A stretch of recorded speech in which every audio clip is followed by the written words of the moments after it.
Okay, let's just go over how to format our English homework and all of our English work actually in MLA format.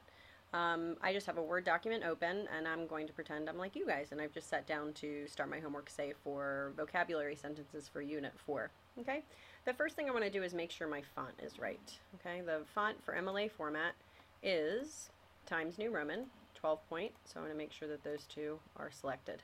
My margins need to be 1-inch margins throughout, and usually it's set up this way.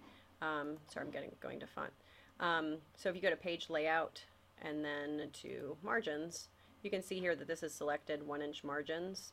If not, make sure you pick this one so you have 1-inch margins throughout your document.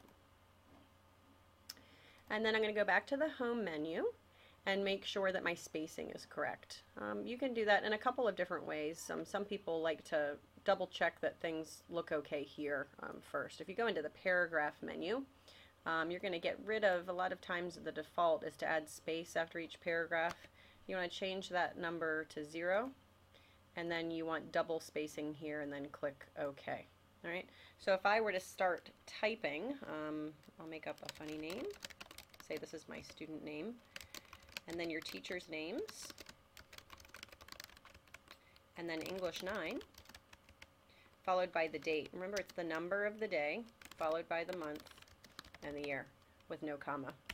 Do a hard return or hit enter there, and then you're going to center the title.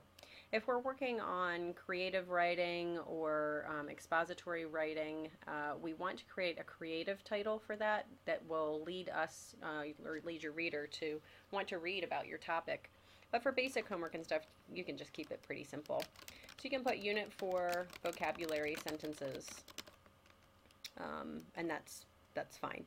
In this case, we're going to make sure we're doing these with a poo, that's funny, with appositives, and that can be your title and a hard return there. Now remember, this is how you set up the general homework to be double spaced, but remember, for saving a little bit of paper and getting your vocabulary sentences, you're actually going to single space your sentences here. I'm going to go back to left hand alignment, and I'm going to start with sentence number 1, and then I'm going to make sure that I actually have single spacing at this point, and then I'll just do a hard return after each one. See how that 1 has moved over a bit? If you use this little button right here to move that over so it takes up even less paper, go ahead and do that. So that way, see how this aligns right here? Everything's aligning on the left there, so you have some space.